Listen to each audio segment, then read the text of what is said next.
Good morning, students. Today's topic is Farmers' Movement in India. Farmers' Movement or Farmers' Suicide. This is not a. It is very common topic. We keep on listening that farmers committed suicide. Nowadays, it is on high peak. But the concept of farmer movements started or going on since long back. See, India is an agricultural country. In the previous chapters also, we studied about agriculture sector, we studied about rural community. So we come to know that still 60% people depend on agriculture, means majority of the part of our country depend on agriculture, and our national income, that is 40% national income, we get from agriculture. Even in industrial sector, the raw material which used, that is also comes from agriculture. Our basic necessities like food is one of our basic necessity, basic requirement, that also depend on agriculture. So, agriculture is a very important part of our life. Yes, it is very important. What we can say, mm, it's a important requirement of our life. But still, this section and this agriculture sector is neglected. Okay, so what was the cause behind it? Why these poor farmers they committed suicide, and why the agitation and the movements are continuous since ancient time till today? Yes, before independence till today, the farmers movement continuously going on, and it is a what do you say, it is a big question of or it is a big uh, problem to discuss. Okay, still the problem of farmers are not solved. So what is the reason behind it, that we are going to study in this topic. Now, early agitations in 1857 to 1921. See, early part of the British rule was marked by an exploitative revenue system. Yes, we have observed through media also, we have observed through movies also, that the early part of British rule was it was very exploitative. Okay, means they used to collect taxes from these farmers. Landlords were there, even Britishers were there. Okay, they used to collect income from these poor farmers. Okay, in face of agriculture, or in face of lagan means that only taxes they used to collect from these poor farmers. The farmers and peasants had to rely on money lenders to pay lagan taxes to the British authorities. Okay, means these poor farmers, small agricultural laborers, they used to give or they used to depend on money lenders to pay lagan to the British authorities. Means it's compulsory for the poor farmers and peasants to pay taxes to the British authorities. The zamindari system became prevalent.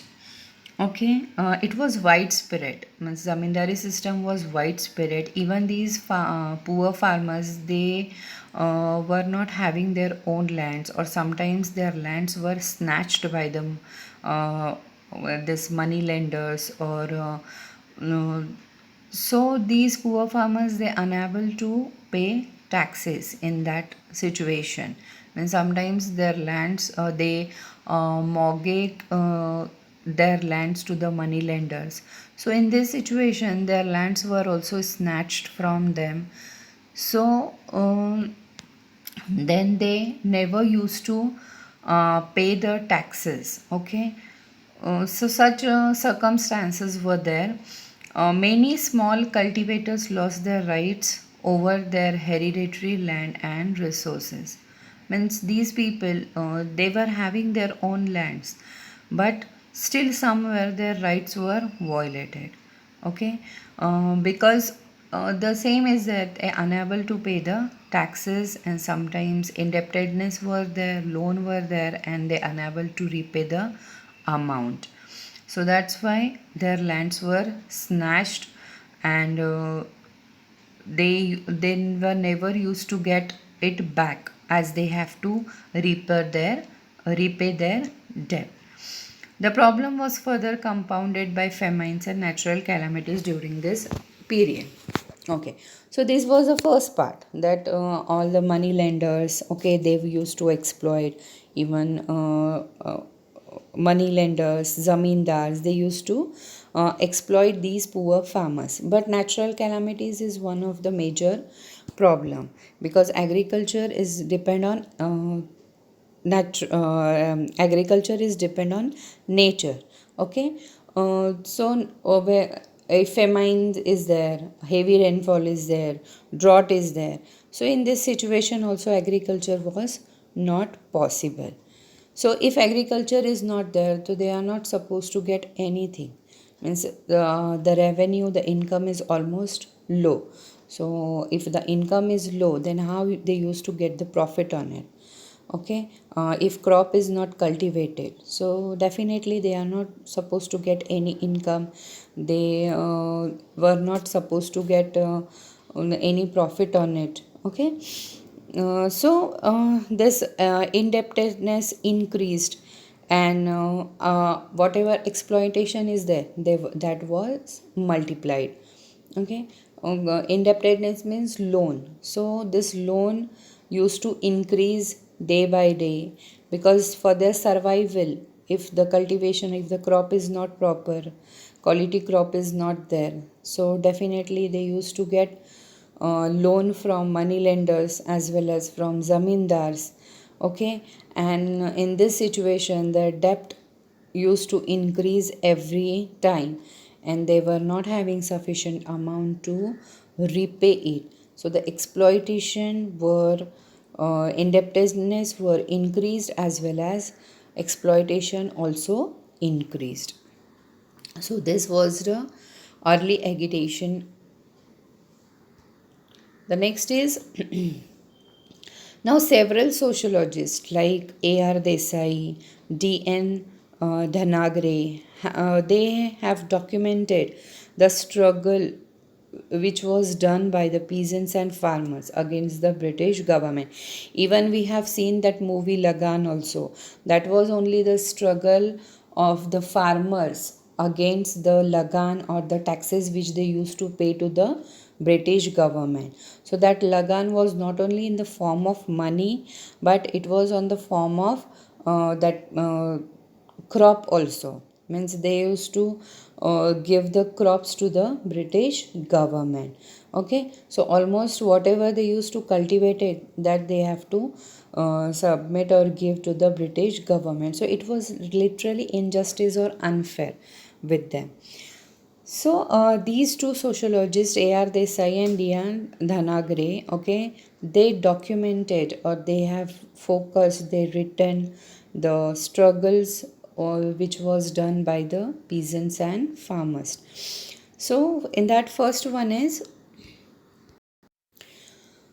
Deccan Rights against moneylender. Okay. Second, upsurge. Upsurge means it is a right. Rights by Bengal tenants against zamindari.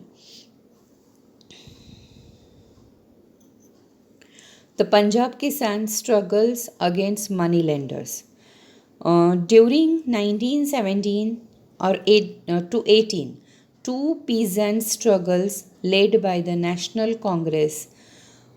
The name of this struggle was Champaran struggle in Bihar against indigo planters, and the Satyagraha movement of the peasants in Kaira against collection of land revenue in a situation of crop failure.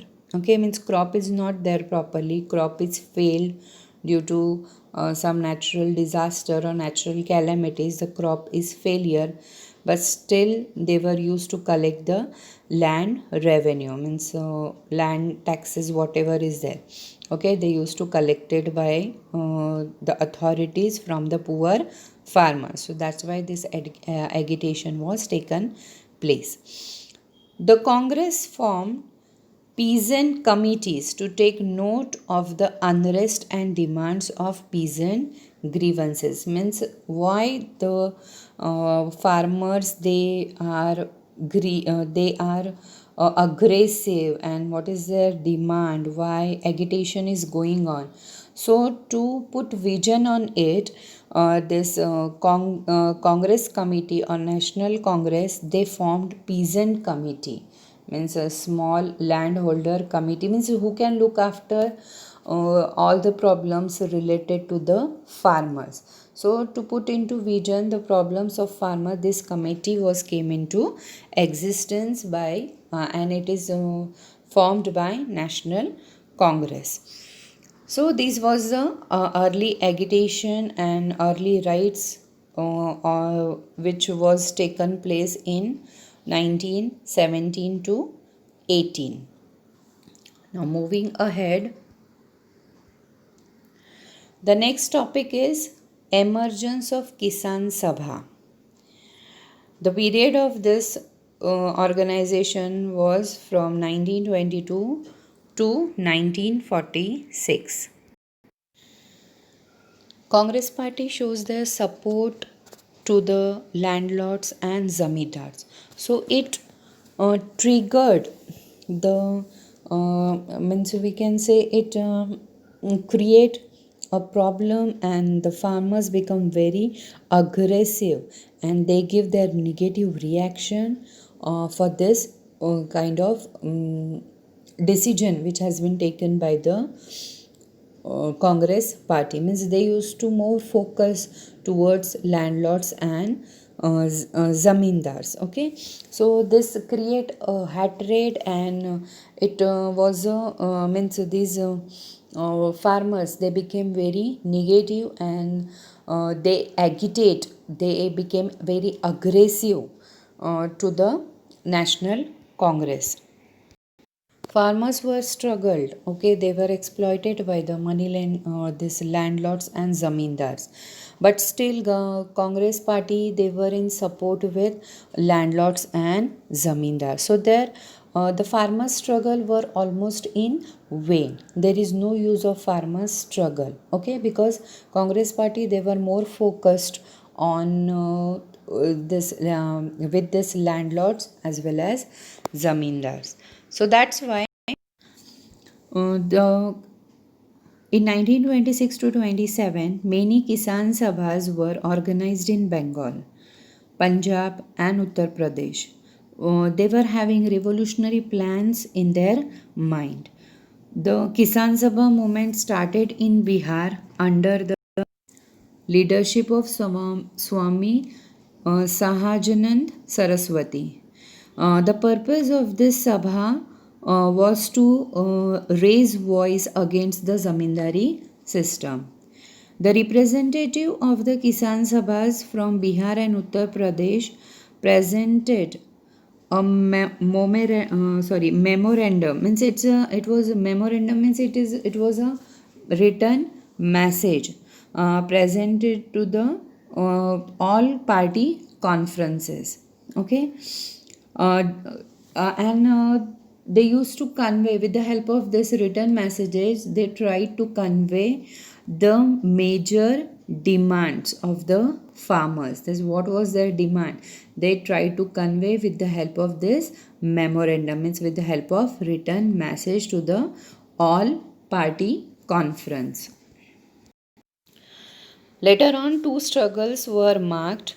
The first struggle was taken place in 1928 to 29, and the second struggle was taken place in 1930 to 31 in Bardoli district, Gujarat, and it brought number of people together. It get this struggle get number of people together.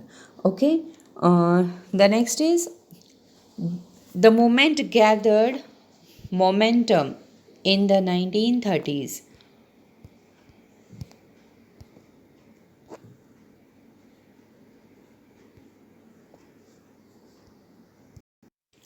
The quantity of the movement started in 1930s.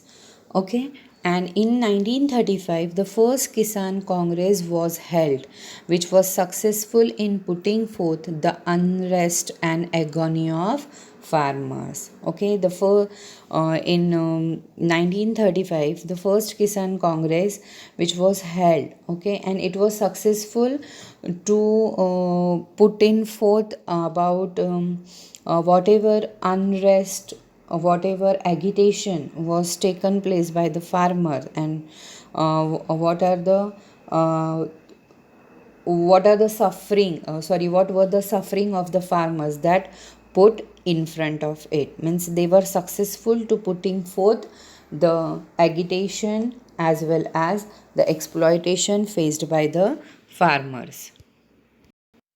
So, because of this movement, All India Kisan Sabha, okay, this organization came into existence, okay, and Indian National Congress formed this All India Kisan Sabha in 1936. The afterwards the struggle spread to the other parts of India as well. Means it was not limited in certain areas, but it widely spread in all areas of in other part of India.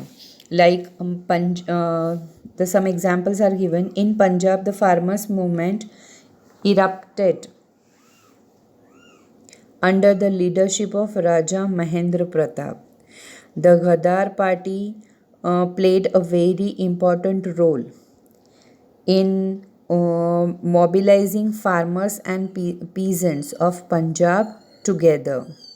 In Gujarat, Mahatma Gandhi led the struggle of poor farmers against the British government in Kheda. In southern belt, the struggle means example is there Andhra Pradesh. In southern area Andhra Pradesh, the struggle erupted against the forest law. This means so these were the struggle which has been taken place by the farmers, and some reformers, some leaders were there, they were in support with farmers. So with the help of these leaders, farmers were successful to uh, bring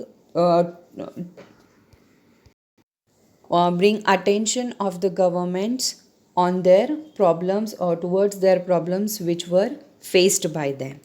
Okay, so this struggle was continued, and I think it's still going on.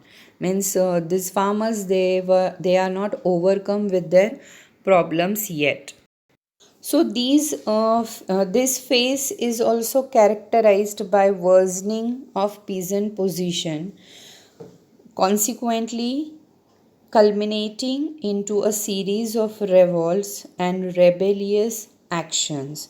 Okay, means this phase was also very worsen, and it's very worse to the position of the peasants were very worst in this phase also. And we can say consequently there is a they lead up for the movement. They were very revolts, meant they used to take violent action because their problems were not listened, and the solution they were not used to get on that certain problems. Okay, so they became very rebel. Okay, they were very disobedient of the government. They were having lot of negative reactions. So such kind of means that phase was also not in a favor of farmers. Okay, so this was the a phase of 1922 to 1946. During this period, what problems were faced by the farmers, they were explained. They are explained in this topic. Now the next topic is post independence period. After independence, India adopted democratic system of government. Okay, means equal rights for the citizens are given by the constitution. Means all the people are free, they can practice their own religion. Some fundamental rights are also given, but this democratic government is also fail to give equal rights and to improve the condition of peasants and farmers. Okay, post independent period is also fail. Okay, and it is also helpless to bring an improvement in farmers and peasants life. uh, the agitation which were felt in some region, so they, that region, that areas or the states that were agriculturally commercially developed states. Okay, so here are and see, these agricultural and commercially developed states, uh, they played a very important role to enhance economy of India, enhance economy of our country, because in factors of production we have already studied that first land, then labor, then capital. Okay, so land means what? Agriculture. So our India's economy is depend, GDP we can say, gross domestic product, that completely depend on agriculture. Okay, so the agriculture based states or commercial based states, they felt for this agitation. So there are some example of the states are given like Punjab, Haryana, Uttar Pradesh, Maharashtra, Gujarat, Karnataka and Tamil Nadu. New ideological approach influenced the course of the movement in the post independence era. In 1960s and 70s, the movement became more organized. Charan Singh became a very important name in the farmers' struggle.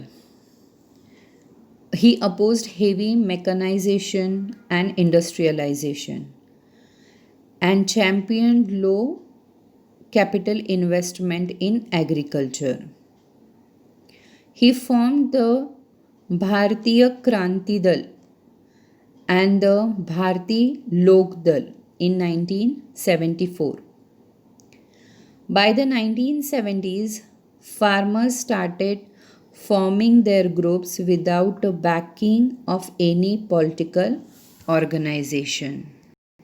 Charan Singh was the very important name because he in farmer struggle we can say, because he opposed heavy mechanization and industrialization, because mechanization reduced manpower, machinery. Okay, that is run on electricity, so it reduced labor force. And industrialization means because of industrialization agriculture is neglected. Okay, so he was opposed this heavy mechanization and industrialization, and he championed low capital investment in agriculture. Later on, he formed the Bharatiya Kranti Dal and Bharatiya Lok Dal in 1974. In 1970s, farmers were started forming their own group, okay, without any help, without any support of political organization. Means they themselves were only started making group. In 1973, there was an agreement made between farmers and government. It was about 20 points bond or charter, we can say. In that, demand of the farmers were mentioned and it was submitted to the government, and it was literally a bond or agreement which is done between farmers and government. So first convention or first agreement was done in 1973 in New Delhi, and the second agreement was done in 1978. The demands which were mentioned in that, it was like representation of farmers on decision making bodies, bridging the imbalance between agriculture and industry. So these were the two demands which are mentioned over here, as it is 20 points were there in that agreement. So during this time, Tamil Nadu and Punjab witnessed emergence of strong farmers organization. In 1980s, uh, again the one organization came into existence, that was Shetkari Sangatna under the leadership of Sharad Joshi, and in Karnataka Rajya Royat Sangha under the leadership of MD Nanjun Das Swami. So these movements were also very important, and it was like a milestones in the farmers movement in India. So, with the processes of industrialization and globalization, again the conditions of the farmers uh, start started changing rapidly. Okay, because first of all, there is a seasonal fluctuation. Means rain is not there on time or continuously fluctuation is there. So it affect on crops. So quality crops is not there. Sometimes any other problem. Now in this current situation we have observed, because of lockdown also agriculture was not possible. So sometimes some man-made problems were there, sometimes natural calamities are there. So in both this situation, it's very difficult for farmers to cope up with and to cultivate a quality crops. Okay, so these are the reasons that every now and then farmers condition is condition becoming worsen. Sometimes government is also not focused or not addressed to these poor farmers. They are also neglect them. So day by day the condition of the Indian farmers are becoming worse. So because of that, or because of all these circumstances, farmers suicide, this problem is on its peak, and it's become a very common problem that farmers are committing suicide now and then, but still their problems are not solved. Okay, so here I have shown one chart to you all to make you understand the ratio of farmer suicide is increasing day by day, or it increased, and the means highest suicide ratio is there in Maharashtra, 3661. So this is a survey which was done in 2016. So according to 2016 survey, it is highlighted that in Maharashtra the farmer suicide cases are more as compared to other state. Even in Karnataka it is also very high. Madhya Pradesh 1321, Andhra Pradesh 804. Okay, so as we have know that Maharashtra is well developed state, but still farmers condition is very poor, and they are literally exploited by the authorities, and their problems are not looked after by the government. That's why this condition occur. So, again, to put into vision of the government, in March 2018, thousands of farmers from different part of Maharashtra, they became together, they got together and marched to Azad Maidan. Azad Maidan, it's there in Mumbai, okay, to convey their problems, to convey their frustrations to the government. They come together, they got together and they marched to Azad Maidan to to express and to convey their problems and frustration to the government. For the first time ever, we have observed that farmers were on strike, and they this means farmer strike. It was became what do you say? It was the biggest news in media or is in news channel that farmers were on strike, and these farmers literally they throw all their agricultural products on the roads because their problems are not solved, and they literally get frustrated with government decision, and there is no solution on it. So these media people, these farmers, they literally throw the all the groceries, their agricultural products on the roads. Even milk was also they throw on the roads. That onion means lorry of the onion also they threw in the river or in I think so sea. So in this way they show their agitation, means their problems are not looked after. That's why they were forced to take these certain steps.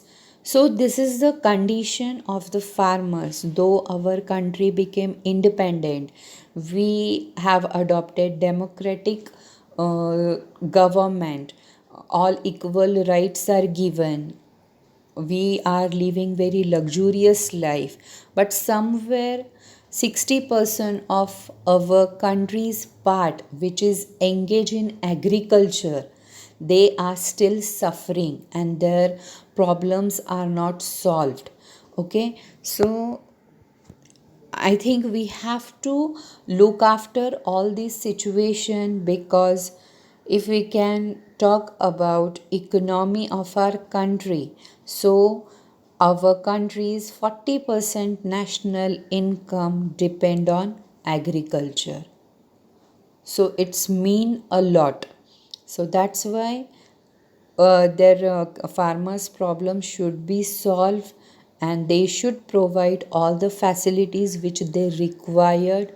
So definitely GDP of our country, economy of our country will grow, or it will develop. Okay, so we have covered with this point farmers movement in India. Hope you all have understood. Tomorrow we'll continue with the next topic. Thank you.